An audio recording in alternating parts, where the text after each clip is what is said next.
Assalamualaikum warahmatullahi wabarakatuh. Dan sesungguhnya kami telah menciptakan manusia dari suatu saripati yang berasal dari tanah. Kemudian kami jadikan saripati itu air mani yang disimpan dalam tempat yang kokoh, rahim. Kemudian air mani itu kami jadikan segumpal darah. Lalu segumpal darah itu kami jadikan segumpal daging.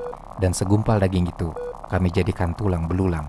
Lalu tulang belulang itu kami bungkus dengan daging. Kemudian kami jadikan dia makhluk yang berbentuk lain. Maka maha sucilah Allah, pencipta yang paling baik. Apa yang tertulis dalam Al-Mu'minun ayat 12-14 itu merupakan intisari dari embriologi, atau bagaimana perkembangan sejak proses pembentukan gamet menjadi zigot, lalu berkembang menjadi embrio dan fetus sampai terbentuknya organ yang sempurna. Ini artinya proses terciptanya manusia sudah dijelaskan sejak abad ke-7 di dalam Al-Quran, tapi ilmuwan baru mengetahui siklus pembentukan embriologi yang mendekati sempurna pada abad ke-19.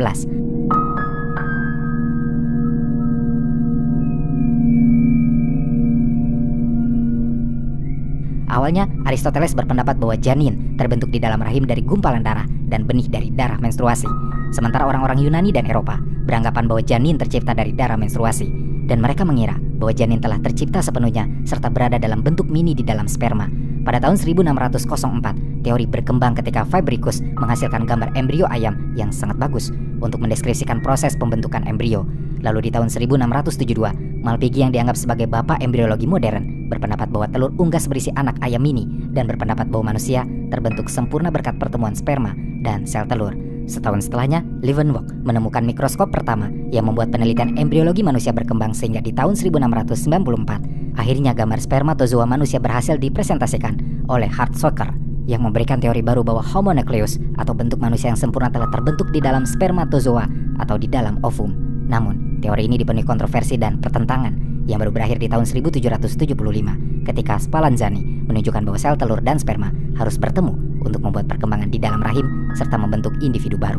Berdasarkan jurnal yang diterbitkan oleh National Institute of Health, siklus perkembangan sel telur mamalia diketahui baru ditemukan pada abad ke-19 oleh von Baer, Darwin, dan Haeckel yang memperkenalkan fase embriologi eksperimental. Penelitian dilanjutkan pada akhir abad ke-19, di mana para ilmuwan berlomba-lomba mempresentasikan teori mereka tentang proses embriologi manusia. Di masa ini, fase penelitian disebut tahap mekanisme. Beberapa ilmuwan yang terkenal dengan teorinya adalah Otto Warburg sebagai penemu mekanisme perkembangan kimia, Rose Harrison yang memperkenalkan teknik kultur sel in vitro atau teknik untuk mengamati perilaku sel, mempelajari fungsi sel, dan melakukan berbagai eksperimen biologi dan medis. Frank Lilly pun menyelidiki mekanisme pembuahan sel telur oleh spermatozoa, serta yang terakhir adalah Hans Sperman yang mempresentasikan mekanisme interaksi jaringan. Belakangan, dengan teknologi yang terus berkembang dan semakin canggih, akhirnya kita bisa melihat embrio dengan jelas. Bahkan, sekarang kita punya teknologi reproduksi buatan, seperti misalnya cloning, yang bisa membantu perkembangan sel telur menjadi janin tanpa dibuahi sperma. Profesor Arief Budiono, guru besar dari IPB dari Fakultas Kedokteran Hewan, menjelaskan bahwa dalam perjalanan pembentukan embriologi akan terjadi seleksi alami, karena sperma yang dihasilkan laki-laki yang jumlahnya jutaan itu akan berlomba-lomba mencapai sel telur, tapi hanya akan ada satu sperma yang bisa masuk untuk melakukan fertilisasi, sehingga kemudian terjadi serangkaian proses yang kompleks, mulai dari pembelahan sel, pembentukan embrio, hingga pembentukan organ.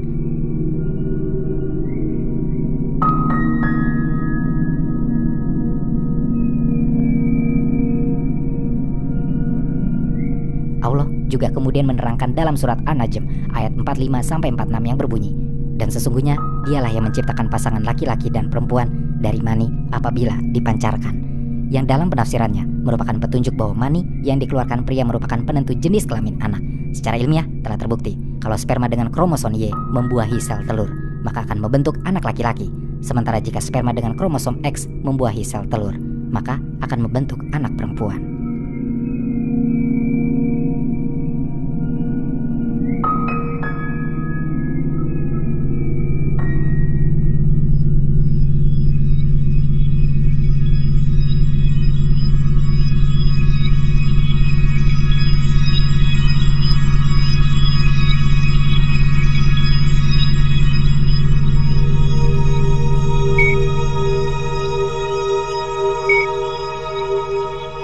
Masih berhubungan dengan proses pembentukan embriologi manusia, embrio berkembang akan menjadi janin di dalam rahim, dan perkembangannya pun dijelaskan dalam Al-Quran.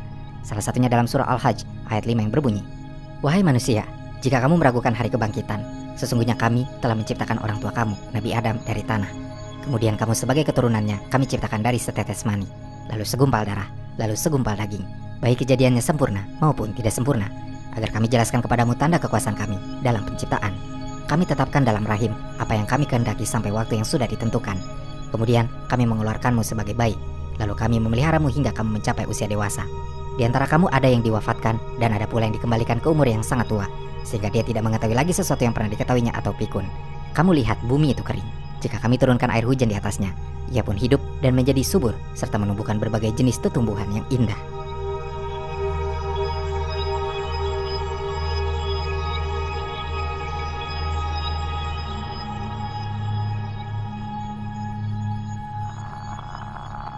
Dalam surat tersebut, Allah telah menjelaskan bahwa kita semua diciptakan dari setetes mani yang akan bertumbuh di dalam rahim menjadi segumpal darah, lalu berkembang menjadi segumpal daging yang entah sempurna atau tidak atas ketentuannya akan terlahir sebagai bayi. Ini merupakan petunjuk dari Allah supaya manusia mengetahui bahwa setelah terjadi pembuahan, maka sel akan berkembang membentuk zigot, embrio, hingga fetus. Seperti penjelasan dokter kandungan di Maggie Women's Hospital dari University of Pittsburgh Medical Center, yaitu Dr. Draynon Birch. Usia kehamilan rata-rata berlangsung selama 40 minggu. Dalam tahapan waktu tersebut, terdapat 3 fase perkembangan janin, yakni fase germinal atau zigot, embrio, hingga janin. Perkembangan zigot dimulai saat sperma dan sel telur bersatu di salah satu dari 2 saluran tuba. Sel telur yang berhasil dibuahi disebut sebagai zigot. Setelah itu, zigot akan membelah diri dan berkembang menjadi sel yang membentuk embrio. Pada tahapan ini, semua organ mengalami perkembangan seperti struktur dasar otak, sistem saraf, kecuali organ intim. Terakhir, embrio memasuki tahapan berikutnya yang disebut sebagai janin. Pada periode ini, janin mengalami perkembangan pesat di bagian otak. Biasanya, perkembangan terjadi pada minggu ke-9 hingga persalinan. Rasulullah Shallallahu Alaihi Wasallam juga pernah bersabda, sesungguhnya salah seorang di antara kalian dipadukan bentuk ciptaannya dalam perut ibunya selama 40 hari dalam bentuk mani, lalu menjadi segumpal darah selama itu pula selama 40 hari, lalu menjadi segumpal daging selama itu pula. Kemudian Allah mengutus malaikat untuk meniupkan ruh pada janin tersebut, lalu ditetapkannya baginya 4 hal: rizkinya, ajalnya, perbuatannya, serta kesengsaraannya dan kebahagiaannya. Dalam hadis yang diriwayatkan oleh Bukhari dan Muslim dari Abdullah bin Mas'ud R.A. Hadis tersebut memang sejalan dengan firman Allah dalam surah As-Sajdah ayat 7 hingga 10 yang berbunyi, yang membuat segala sesuatu yang dia ciptakan sebaik-baiknya dan yang memulai penciptaan manusia dari tanah. Kemudian dia menjadikan keturunannya dari saripati air yang hina, air mani. Kemudian dia menyempurnakan dan meniupkan ke dalam tubuhnya ruh ciptaannya, dan dia menjadikan bagi kamu pendengaran, penglihatan, dan hati. Tetapi kamu sedikit sekali bersyukur. Dan mereka berkata, apakah bila kami telah lenyap hancur di dalam tanah, kami benar-benar akan berada dalam ciptaan yang baru? Bahkan sebenarnya mereka ingkar akan menemui Robnya. Jika dilihat dari perkembangan ilmu medis yang ada saat ini, apa yang tertulis di dalam Al-Quran dan apa yang diriwayatkan dalam hadis, tentu ilmuwan akan menyepakati kebenarannya. Sebab apa yang dijelaskan tidak jauh berbeda dengan penemuan yang ada. Kita mengetahui saat ini bahwa pada kehamilan antara 8 sampai 10 pekan atau sekitar 56 sampai 70 hari, pembuluh darah janin mulai terbentuk. Dengan alat-alat modern seperti alat perekam jantung bayi, yaitu elektrokardionografi untuk bayi dan ultrasonografi USG, dapat diketahui sedini mungkin apakah jantung bayi sudah berdenyut atau belum. Umumnya, denyut jantung bayi dapat diketahui dan dicatat pada pekan ke-12 atau kurang lebih 84 hari. Tetapi dengan alat sederhana, baru terdengar pada kehamilan 20 pekan atau kira-kira 140 hari. Dibuktikan bahwa kira-kira pada kehamilan 10 pekan, sekitar 70 hari sudah mulai terbentuk sistem jantung dan pembuluh darah. Sejak umur kehamilan 8 pekan atau kira-kira 56 hari, mulai terbentuk hidung, telinga, dan jari-jari dengan kepala membungkuk ke dada. Setelah 12 pekan atau 84 hari, telinga lebih jelas, tetapi mata masih melekat. Leher sudah mulai terbentuk. Alat kelamin sudah terbentuk tetapi belum begitu nampak. Baru setelah 16 pekan, 112 hari, alat kelamin luar terbentuk sehingga dapat dikenali dan kulit janin berwarna merah tipis sekali. Pada umumnya, plasenta atau ari-ari sudah terbentuk lengkap pada 16 pekan. Dalam penjelasan sebelumnya, Rasulullah Shallallahu Alaihi Wasallam memberi petunjuk bahwa begitu malaikat meniupkan ruh pada janin yang akan terlahir ke dunia, maka telah ditetapkan 4 hal, yaitu rezekinya, ajalnya, perbuatannya, serta kesengsaraannya dan kebahagiaannya. Petunjuk tersebut dalam ilmu neuroscience modern tampaknya sudah terbukti lewat penelitian yang dilakukan oleh Benjamin Libet di tahun 1980, ketika eksperimennya menunjukkan hasil yang menyatakan bahwa otak manusia memang memulai persiapan untuk melakukan tindakan beberapa milidetik sebelum kita secara sadar memutuskan untuk bertindak. Ilmu dan penelitian neuroscience yang terus berkembang membuktikan kalau banyak proses membuat keputusan dan melakukan tindakan itu dipengaruhi oleh aktivitas otak yang tidak disadari oleh manusia.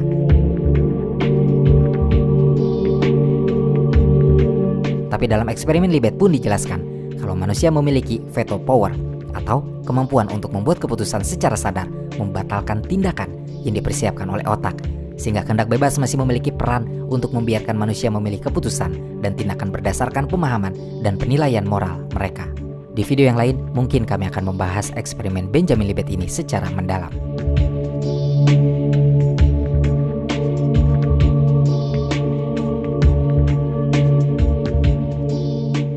Allah telah menerangkannya dalam surat Al-Kahf ayat 29 yang berbunyi, "Dan katakanlah Muhammad, kebenaran itu datangnya dari Tuhanmu.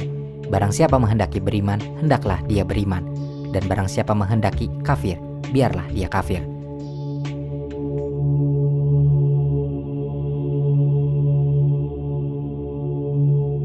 Yang ditafsirkan bahwa sesungguhnya Allah memberi kebebasan kepada umat manusia untuk memilih keyakinan dan jalan hidupnya sendiri. Dalam studi psikologi kognitif, beberapa penelitian telah mempelajari proses mental yang berkaitan dengan ingatan, perhatian, dan pengambilan keputusan yang dilakukan manusia. Teori-teori yang dikembangkan seperti misalnya teori kontrol eksekutif, teori disonasi kognitif, atau teori pikiran sosial menunjukkan bahwa meskipun perilaku manusia dipengaruhi oleh lingkungan dan pengalaman sebelumnya, manusia tetap memiliki kemampuan untuk merefleksikan dan membuat keputusan yang didasarkan pada logika dan moralitas yang diyakini masing-masing individu. Namun, sekali lagi Allah menegaskan kalau setiap keputusan yang dibuat itu akan dipertanggungjawabkan oleh manusia sendiri. Penegasan itu bisa dilihat dalam surah An-Nisa ayat 79 yang berbunyi, "Kebajikan apapun yang kamu peroleh adalah dari sisi Allah, dan keburukan apapun yang menimpamu itu dari kesalahan dirimu sendiri." Dan surah Al-Mulk ayat 2 yang berbunyi, "Yang menciptakan mati dan hidup untuk menguji kamu, siapa di antara kamu yang lebih baik amalnya." Penegasan tersebut sudah terjelaskan dari perspektif saintifik yang membuktikan dan mendukung kalaupun ada faktor-faktor yang mempengaruhi keputusan manusia seperti genetika, lingkungan, dan proses otak, tetap manusia diberikan kemampuan oleh Allah untuk membuat keputusan secara sadar di luar sesuatu yang telah digariskan, dan manusia harus bertanggung jawab atas keputusan dan pilihan tersebut.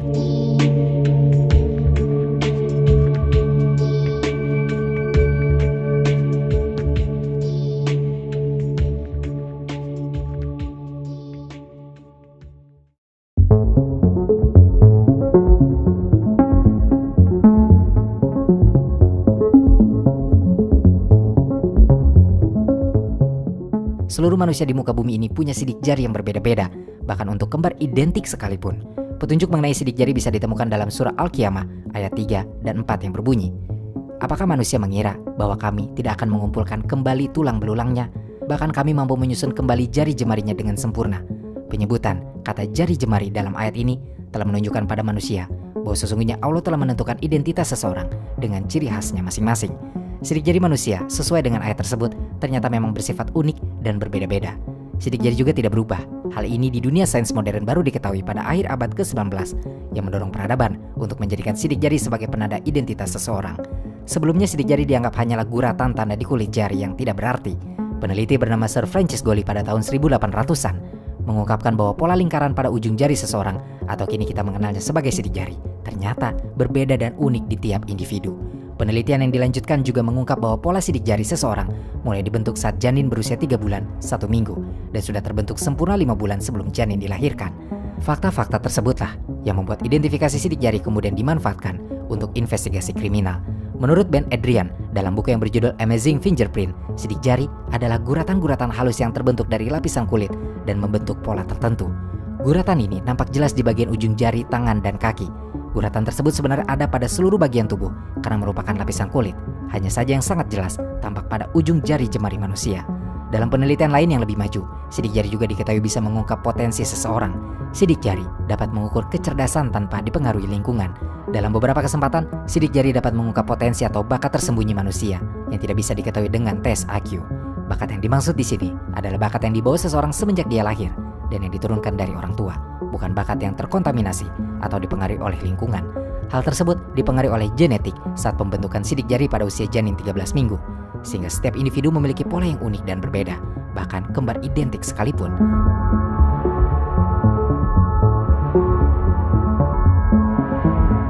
Dalam tafsir ilmi Kementerian Agama Republik Indonesia, bahkan dijelaskan mengenai surah Al-Qiyamah ayat 3 dan 4 ini, bahwa ketika Yaum Al-Hisab atau hari perhitungan amal, sidik jari, ujung jari, berperan penting untuk mengungkap seluruh perbuatan yang dilakukan seseorang selama hidup di dunia. Kemudian dibuktikan dengan diberikannya catatan-catatan amal yang berisi catatan malaikat mengenai seluruh perbuatan manusia. Sementara itu, mufasir atau penafsir kontemporer memahami bahwa kata banana yang terkandung di dalamnya memiliki arti sebagai sidik jari. Mufasir yang sepakat dengan penafsiran tersebut diantaranya M. Quraisy Shihab dalam tafsir Al-Misbah, Ali Asyabuni dalam Safwa Al-Tafasir, tak terkecuali Tantawi Jauhari dalam Jawahir fi Tafsir Al-Quran Al-Karim. Quraisy Shihab berpendapat bahwa bananah adalah tulang-tulang yang berada di ujung jari-jari tangan dan kaki yang membentuk garis-garis halus serta mempunyai berbagai manfaat yang sangat banyak.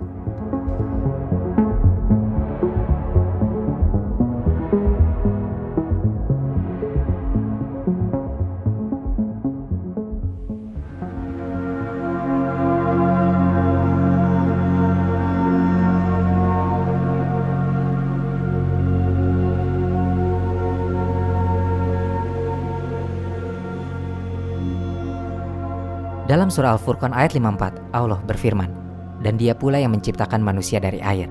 Lalu dia jadikan manusia itu mempunyai keturunan dan musyaharah dan Tuhanmu adalah Maha Kuasa." Diterangkan oleh Allah bahwa manusia itu diciptakan dari air.